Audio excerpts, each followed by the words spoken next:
kitegeeza nange n'omuntu yenna neonobo Kyagulanyi na buli muntu yenna obo mugambyeko tegedde engatto ani yasinzo jjamba ensonga eri nti twagala kubuuza omukulu eyalese ekibuuzo nti abantu bave mu mabaala babeere soba ebbanga lyonna abaddeko opposition ebbanga lyonna ate era nga yali soba nga bwagamba tanywa njaga tonya na mwenge Museveni amujjako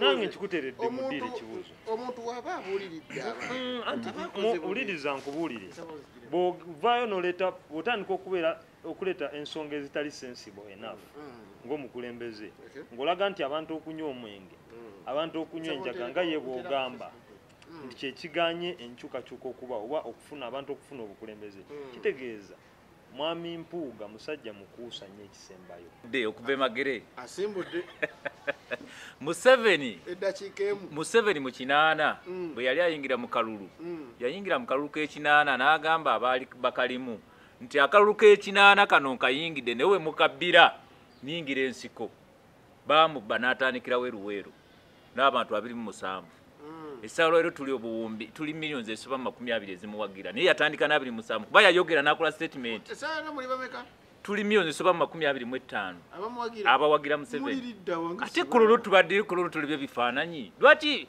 ate ngena tandika okwetegereza lwaki emikolo gy'enyale mu fake media tebeerayo kyola munkayanya nnyo tuli millions esoba 20 naye nga Museveni mu kinaana yakola statement ng'agenda mu kalulu bwe baakabba yayingirirawo eruweero ebyakyayisa Besigye yategeka walk to work n'ategeka bi defiance n'ebirala Museveni n'amulemwa teyamuwangula ebisanja bina ng'amuvuganya kati Bobi Wine yeetaba mu kalulu ne tumukuba ye bwe yawangulako wano Buganda n'alowooza nti akalulu yakawangudde neerabira nti Uganda ekolebwa regions tulina West Nile, Eastern n'ewalala so kino agezaako okoppa Besigye oba okuyita mu bigere bya Besigye bwe yali ayagala okuyita okuwangula Museveni ne bigaana kakati kindowoozesa era Mpuuga mwagaliza bwe siwagira Museveni mu kalulu akajja nja kugoberera nnyo ebintu bya Mpuuga yakoze statement n'agamba abanaafuga eggwanga lino oba abanaayagala obuyinza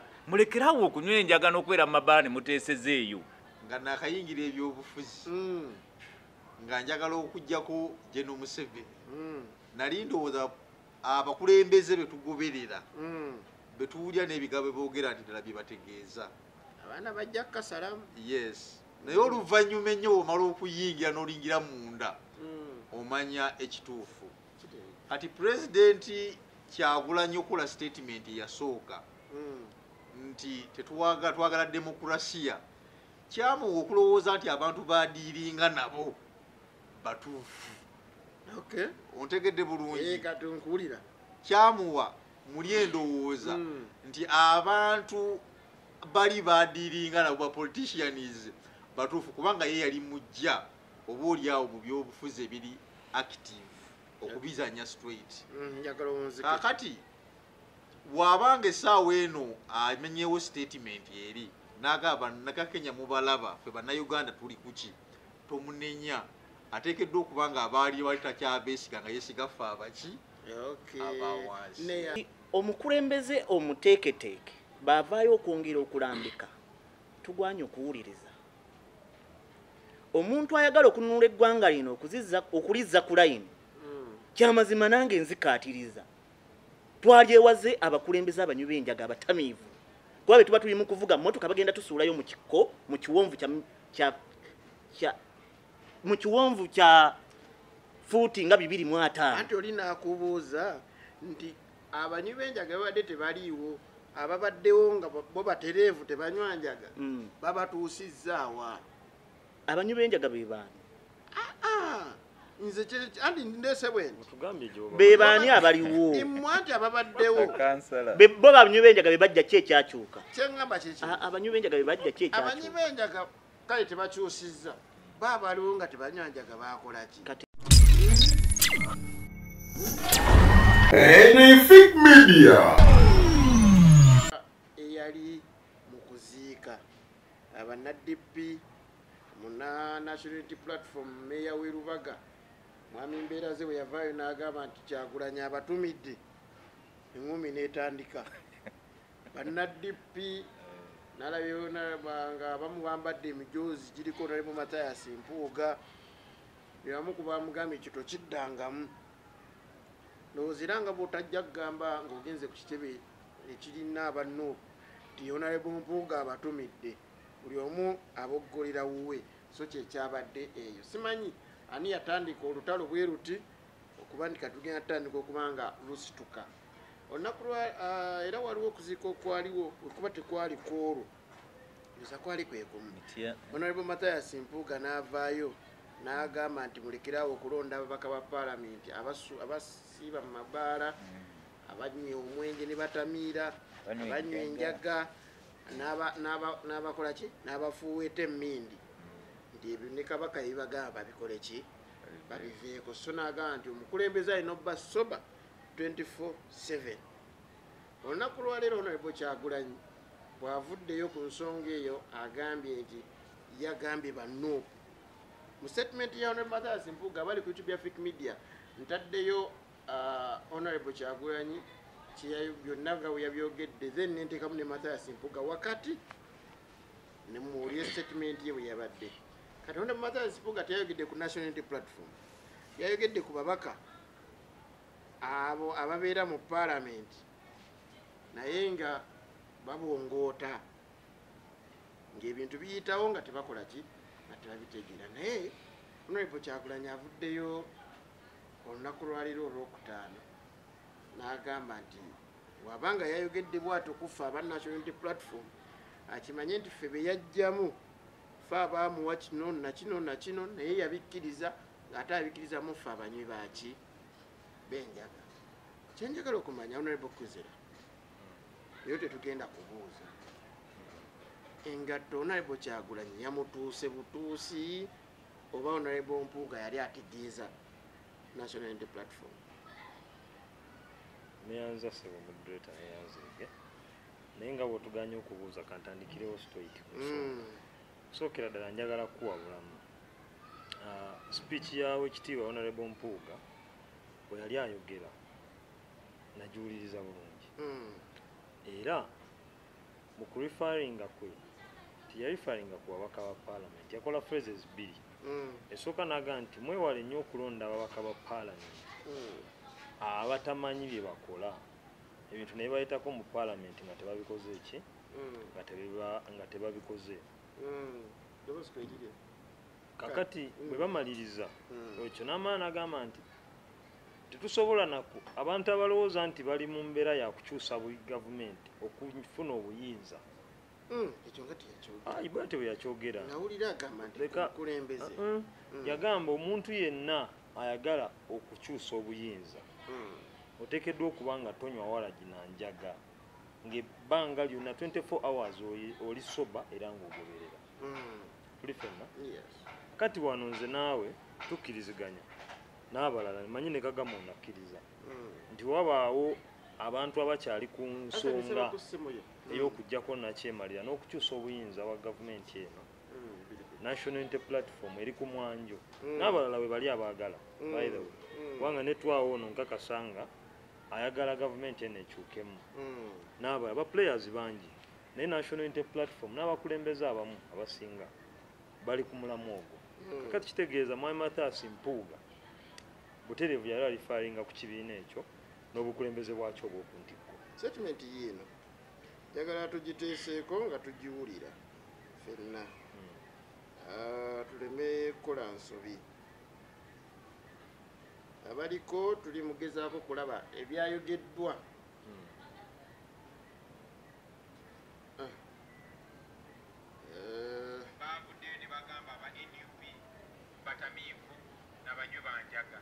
statement ogiwulira owulira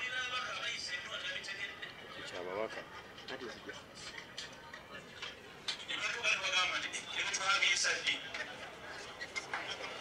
mugamba abantu abagala obukulembeze bafuluma amabala gawo kunywa omwenge okutamiira bave ku njaga bave ku mmini so statement eyo tegede kyegambye eri bweti abaagala obukulembeze kitegeeza gamba abaagala naawe kennyini osobba omukulembeze w'ekyalo nedda ensonga eri bweti abaagala obukulembeze obweggwanga lino. Mpuliriza anti njagala kutegeeza. Anyway, kale katukitwale mu yo context gy'ogambye. Ne bwe mbanze.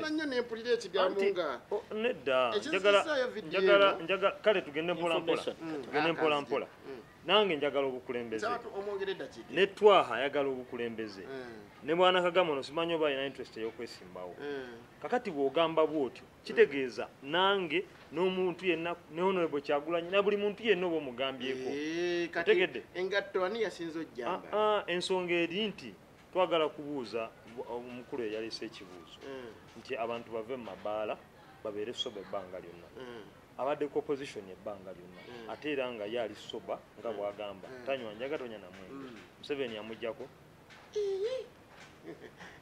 Nange nkikuteredde muddira ekibuuzo. Omuntu waba abuuliridde uliriza nkubuulire bw'ovaayo n'oleeta bw'otandika okuleeta ensonga ezitali sensible enough ng'omukulembeze ng'olaga nti abantu okunywa omwenge abantu okunywa enjaga nga ye bw'ogamba nti kyekiganye enkyukakyuka okuba oba abantu okufuna obukulembeze kitegeeza mwami Mpuuga musajja mukuusa nnyo ekisembayo kubanga maliriza na kino kubanga era ekibuuzo nange nkikuteereddewo nti ebbanga lyonna atugambye nti abaddewo ng'alwanyisa Mwai Museveni era ng'aliko opposition tuli ffenna naye bw'abanga tanywa mwenge tanywa njaga lwaki Mwai Museveni yamulemerawo neyanzege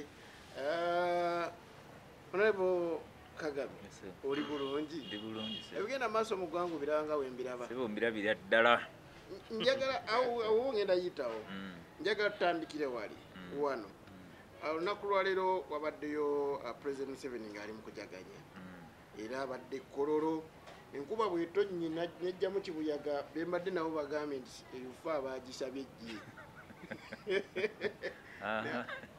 naye n'ekintu kye neewuunyiza olunaku lwaleero amagye gabadde mangi mu kibuga sitegedde ate ng'abantu be baategese okwebaza omukulu kiba kitegeeza security ng'ate abantu be baategese bwe bawudde mwatugambye naye amagye gabadde mu kibuga amayitirivu. President Museveni bw'abanga ebiseera ebisinga anaamala awantu obudde obuwerako ebyokwerinda byo birina okuba nga binywevu kubanga ekololo atuuseyo ssaawa nga 6 naye envuddeyo ssaawa nga 8 ng'akyaliwo ate nze ndese akyaliwo kuba mbadde erina byendala bye ngenda okwasaganya so security eba erina okunywezebwa mu bitundu byonna ebyetolodde Kololo kubanga ssaawa 2 nga pulezidenti w'eggwanga atudde awo si kyangu naye nga njagala okuyozaayoza banna NRM mwenna banna Uganda kati kiki kyabasinga okutya oli pulezidenti bannayuganda bamuteekedde oli pulezidenti wa ggwanga ate jjukira tetutunulira nti wa ggwanga lyokka wabula amawanga kabo namenya agafrika mangi n'agabazungu tubadde tumwebaza okuva eggwanga lino yalikwata okuva mu 86 byakoledde eggwanga biyitirivu nnyo era bwe tutandika kubimenya biyitirivu nnyo nga bw'okiwulira era olwo lwe lutalo lwe lwaliko banga era olaba ateekamu amaanyi kumpi buli budget mubaamu percentage y'okulwanyisa obwavu ate era ng'ali mu kukikola banga PDM etambula emyoga gitambula sente z'abavubuka ez'abakyala oli mu myoga naye bani abo sente buzitwala mu bantu abantu zibawa sirabayo bagamba nti anti kati omwoga gwammwe kati oli mu media abamawulire omwoga gwabwe bweguli babayita batya journalism omwoga gwammwe bwogenda wali ku division y'e Nansana Faruku batenda Faruku yabuliyo ekyamaani w'omwoga gw'amawulire buli mwoga parliament be government ya Uganda buli mwoga yaguteekamu obukadde 3 ng'entandikwa kati essaawa zino government eri mu kubongera myonzi 2 okuleka gw'abakulembeze local leaders bano mwe baggwa bakansala bo bakuteeka myonzi 5 ezo zituuka mu bantu sebo zituukira ddala sebo era yensolo lwaki bannamyoga babaddeyo nga bayitirivu banna PDM nga bayitirivu abaafuna ezavuka nga bayitirivu gwe mukolo ogwo gwe twategese okwebaza pulezidenti eggwanga lino gyalijje mu byenfuna mu byokwerinda mu byobulamu ate kati kyogamba we twali kati essaairo budget eyasomeddwa eri mu buse nsambu mbumeka Nokimanyi abantu edda bafuna ssente kati tewakyali ssente. ate edda wa kati bw'okompyalinga guno omulembe n'omukadde abantu bawe basinza okugaggawalira Maliriza bangambe abantu bawe basinza okugaggawalira wano obwavu obuli wano obumanyi. wa wano mu studio oba mu ggwanga Obwavu obuli mu bw'ogamba wano mu studio buyinza oba nga weebuli naye mu ggwanga lyonna obwavu ssebo Museveni abulwanyisizza era bw'otunulira ebyenfuna Museveni bwe yabisanga nakati we biri ekyamabanja n'obotoboto yatulekera wano amabanja gaali mayitirivu baamina bonna batulekera amabanja neyazege kagende wa Honorable Twa. myaka anasagala era ne budget y'abalimi ne bagizaayo. Honorable Twa. Wandise.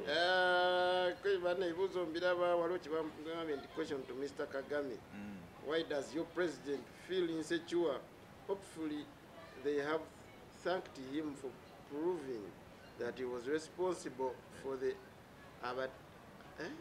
abatement in Lubigi, since he was quoted saying mwarunda abanupu kamukirabe.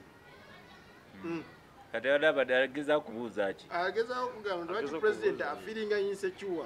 ate insecure wadde ekyokulabirako nti president okujja okutuula mu kifo kimu okumala essaawa 2 si kya muzannyo N'amaliriza nga obeera olina okunyweza ebyokwerinda Lwaki obinyweza? mwe bakagame Abantu abakwagala. ab'ennansana president okumusiima mwamusiimye lwakumenya abantu mu Lubigi. anti kakati abantu b'omu Lubigi babadde bamanyiddwa ki babamenye bano bakansa babakiikirira bakimanyi neyazega ebibuuzo ebirala bingi ngenda kuba nga mbisoma. Kagame mugambe. Kagende wa Honorable Twa. Abaganda balina olugero olugamba nti akatali kabbi. Gumba osuulaawo. Kati musajja entebe yabbanziba. Honorable Twa. Wandise. Ebigambo ebigenda mu maaso oli musajja wa Mathias Mpuuga Nsamba w'ekitiibwa. Mu kusooka mwalemesa mwami Mbeera ze Mawula okubuulira abantu ndi president Kyagulanyi abatumidde.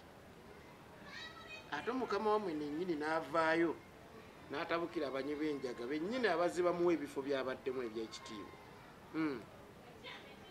Nze ku kyalo gy'empangalira waliyo bakansala abaawangula nga banywi banjaga. Nsaba mpe ku ddoboozi kubanga eddoboozi Mike eri wala. Mu kitundu mw'empangalira mulimu abakansala bemmanyi abaawangula nga bazannyi bazzaala nga banywi ba mwenge nga banywi banjaga.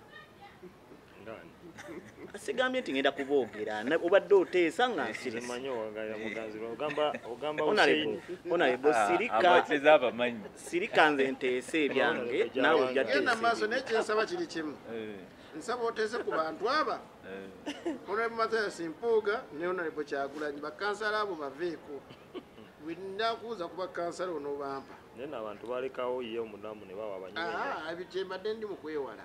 Genda maaso. Omanyi bwe tujja ku puroguramu wano buli omu aleeta mutwe gwe. Ogogolese.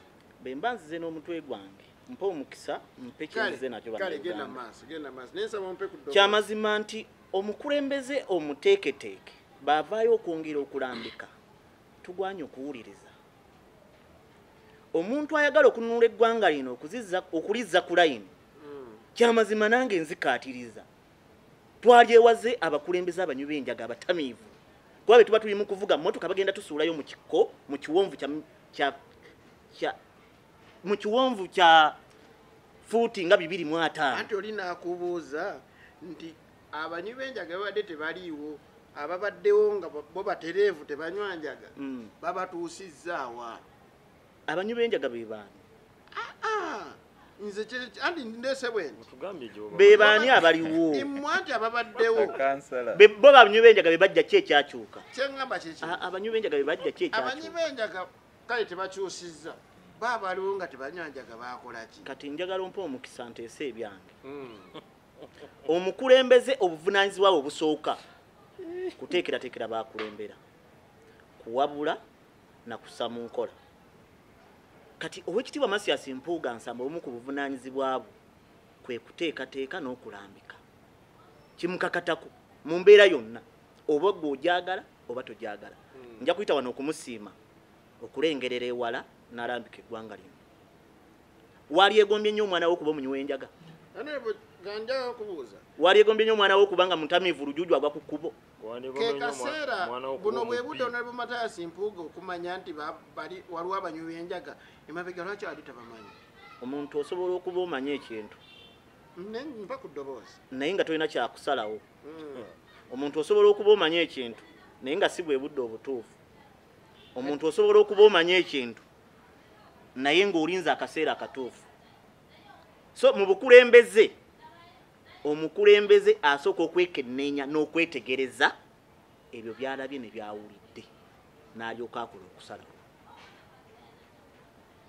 yensonga lwaki nti batuwa obukulembeze oluvannyuma lw'okwetegereza embeera gye tuzze tuyitamu oba tuwangaaliramu ne bakulondoba mu banno n'ofuuka omukulembeze naye twafuna ekizibu nti omulembe guno abaali badde bakulemberwa ate be bakulembera so nja kukubiriza bannayuganda tugenda mu kaseera ka kulonda tulonde abakulembeze ab'ensa tuleke kulonda bipapula kubifuula abakulembeze bw'osalawo okulonda omukulembeze omutamivu oba omunywi w'enjaga eggwanga agenda ddidibala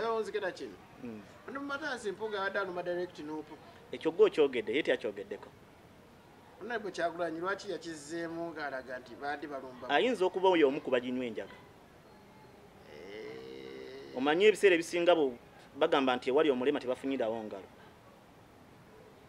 so kekadde olumba omuntu akuwadde ebitiibwa ebyenjawulo ate ebyamaanyi lwaki teyabiwa Nyanzi teyali mu palamenti ate yatwala ababaka mu palamenti lwaki teyatwalayo muganda honorable neyanze kangene wa honorable Katimbo mu National Unity Platform omugole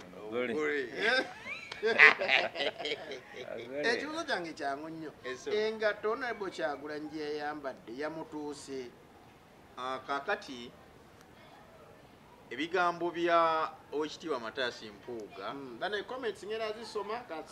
ne Mwami Kyagulanyi ensonga eyo eri tekiniko nnyo olugero naluggyeyo nti awali omulema tewafunyizaawo lugalo omanyi oluusi bwe muba nga mulina obutakkaanya oli ne waaba agamba pointi ndala kisobola okuwa endowooza ng'ogamba nti nno alabika agamba nze era nze saagala ngambe nti ne Mwami Kyagulanyi ngakuba nti kale alina wakireese pulezidenti n'agamba nti ffe twamuwa obwa loopu n'agamba nti era ffe twamuwa obwa komishona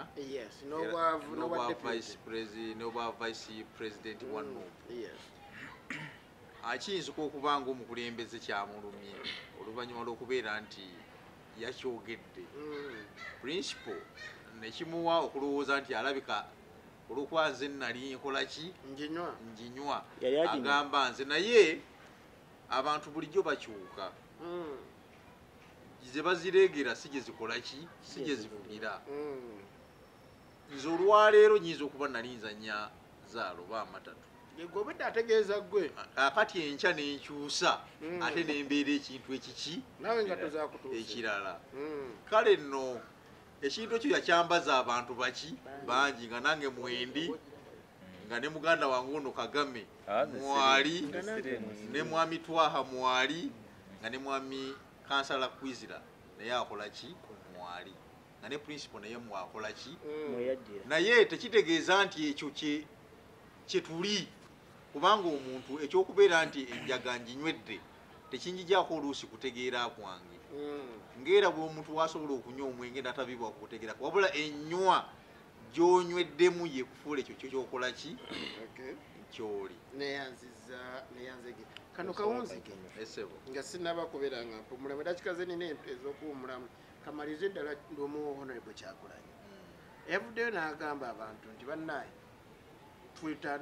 Kenya kyeri mu kukola n'abantu b'e Kenya bannayuganda mulinda ki emabegako mu kusooka yavaayo n'agamba nti takkiriziganya na mbeera ya defiance na mbeera ya kuyiwa musaayi n'okwekalakaasa wabula ayagala tamuli mu mbeera ya demokrasiya kano akadde alaba fomati ina okukyukamu nange we nali nga nakayingira ebyobufuzi nali ndowooza nti abantu ba politicians betugoberera nti boogera mazima kaddemu nga nakayingira ebyobufuzi nga njagala okujjako General Museveni nali ndowooza abakulembeze betugoberera betuulya n'ebigambo boogera nti ddala bye bategeeza abaana bajja kukasalamu yes naye oluvannyuma ennyo omala okuyingira n'olingira munda omanya ekituufu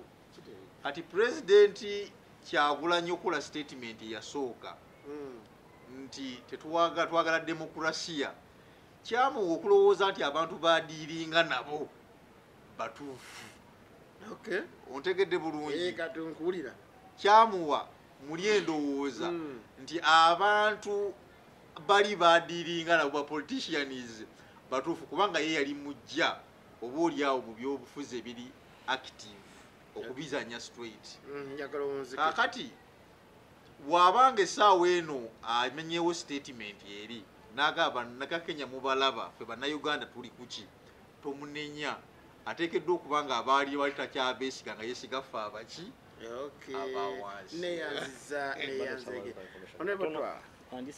kekadde okugenda mu defiance kusinza ku Honorable Kyagulanyi akadde kaatuuka dda naye be yalangira 1 million March ate yalinnya nnyonyi y'abakulu Kenya bagiyita Rwanda Air ate bo gye bakontrolinga bazze okujjako kitegeeza nti byayogera si byakola era si byategeeza be yalangirira 1 million March Kyagulanyi Ssentamu mu kifo ky'okulinnya ennyonyi abakulu ze batakontrolinga yalinnya Rwanda Air ekontrolingibwa gavumenti y'e Rwanda ne Uganda era be yajja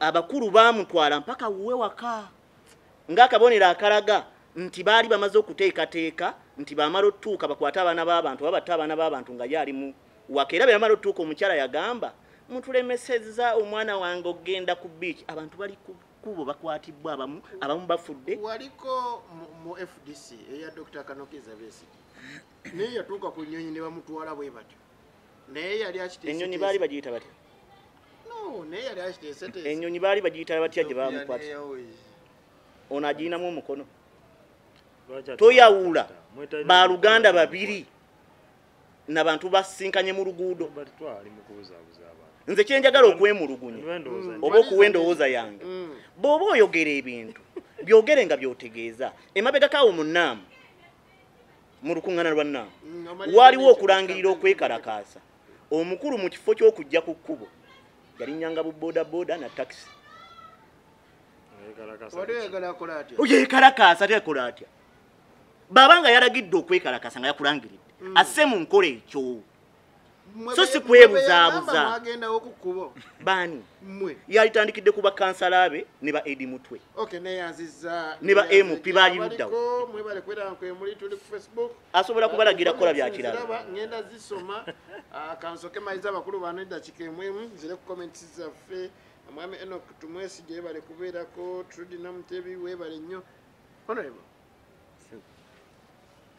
mu kusooka ndowooza Honorable Kyagulanyi yalowooza muli bantu balungi yalowooza mu demokurasiya asobola okutambuliramu n'akalulu ne katambula bulungi ne buli kimu naye ndowooza kano akadde akalabe nti baadiringa nabo si bantu balungi kati alangidde bannayuganda bakulenga bannakenya yatandise asimbudde okuva emagere asimbudde Museveni eddakiika emu Museveni mu kinaana bwe yali ayingira mu kalulu yayingira mu kalulu k'ekinaana n'agamba abaali bakalimu nti akalulu k'ekinaana kano nkayingidde newe mukabbira niyingira ensiko baamubba n'atandikirawo eruweero n'abantu 27 essaawa leero tuli obuwumbi tuli millions esoba 20 ezimuwagira naye yatandika na 27 kuba yayogera n'akola statement essaawa muli bameka tuli millions esoba 25 abawagira Museveni ate kululu tubadde kululu tuli bye bifaananyi lwaki ate ngena tandika okwetegeeza lwaki emikolo gy'enyale mu fake media tebeerayo kyola munkayanya nnyo tuli millions esoba 20 naye nga Museveni mu kinaana yakola statement ng'agenda mu kalulu bwe baakabba yayingirirawo eruweero ebyakyayisa Besigye yategeka walk to work n'ategeka bi defiance n'ebirala Museveni n'amulemwa teyamuwangula ebisanja bina ng'amuvuganya kati Bobi Wine yeetaba mu kalulu ne tumukuba ye bwe yawangula ko wano Buganda nalowooza nti akalulu yakawangudde neerabira nti Uganda ekolebwa regions tulina West Nile, Eastern n'ewalala so kino agezaako okoppa Besigye oba okuyita mu bigere bya Besigye bwe yali ayagala okuyita okuwangula Museveni ne bigaana. Kakati kindowoozesa era Mpuuga mwagala bwe siwagira Museveni mu kalulu akajja nja kugoberera nnyo ebintu bya Mpuuga. Mpuuga yakoze statement n'agamba abanaafuga eggwanga lino oba abanaayagala obuyinza mulekerawo okunywa enjaga n'okwera mu mabaala ne muteeseza eyo. Kakati yabadde yakwogera musajja guno yakoze statement kakikulaga munywe wanjaga bwe yabadde atamidde. Kuba osobola kugamba nti bannayuganda mukole ng'ekyabadde Kenya gwe watandise ne Kampala. Wakute Babi ne Kampala ne Kyagulanyi tubalindire wampeewo mutandise mulumba.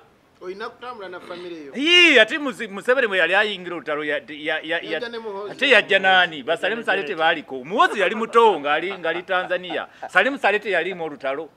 Kati Kampala tumwagala Nyanzi n'omugole gwe yakakuba embaga bajje batandikire anti Basuleno Kasangati batandikire wampeewo baleme tulowooza nti Mpuuga byabadde agamba nti baagala okukyusa eggwanga ate nga babeera mu mabaala. Mpuuga mwagala nnyo nze yajja mugoberera.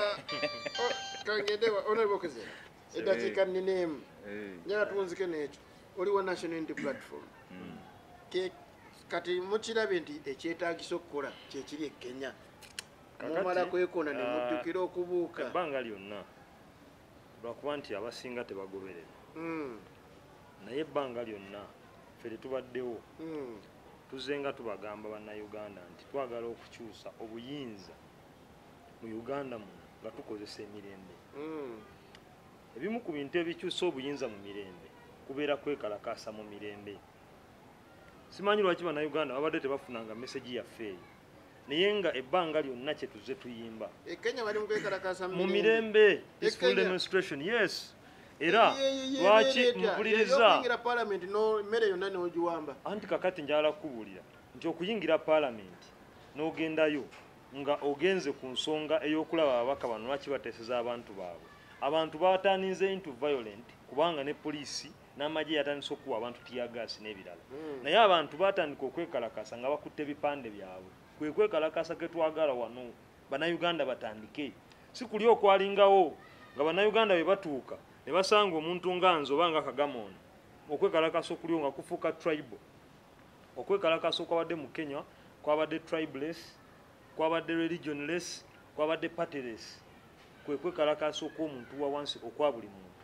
Naye nzija no yembeera gye tubadde tusaba ebbanga lyonna kubanga bwe nkugamba nti uliriza bwe nkugamba nti twagala kukyusa gavumenti mu mirembe na mu mateeka etteeka lituwa obukusa okwekalakaasa mu mirembe. Emabegako nga nkuvaako nakubuuza ekibuuzo nti eno fomati gye muleese endala ey'okuba nti temugenda kubeeranga ku nguudo nonga nguudo yakola ki? Nati kyenkugamba webale nnyo era njagala kutegeeza ne Kenya Raila Odinga tiyabaddeyo ku nguudo. Anti tekiri political. No, anti kyenkugamba lwaki olowooza ebituluma wano mu Uganda byonna bya politics. No, njagala nkutegeeze nti ebizibu ebiruma bannayuganda byonna bibaluma lwa byabufuzi. Era gwe munnayuganda leero kabeera omusuubuzi ng'oli eyo njagala omanye nti ekikuluma kati kikuluma lwa byabufuzi na byabufuzi kubanga bannabyabufuzi bamemba ba palamenti n'abalala bateekateeka n'emisolo gy'emizibu. Njagala kumaliriza na kino amaliriza. Bwana Twahono yalina ekintu kye yayogedde ku nsonga ya mukulu Mathias Mpuuga. Maliriza yeeyo. Njagala kumaliriza yeeyo katono nnyo. Kubanga nakyo kya naye dda kisekendi kasinga maliriza. Kankomewo ngenda kuwa. Kansoke mpumulemu. Mwebale kubeerako. Kansoke mpumulemu abali ku YouTube, abali ku Facebook. Anyfic Media.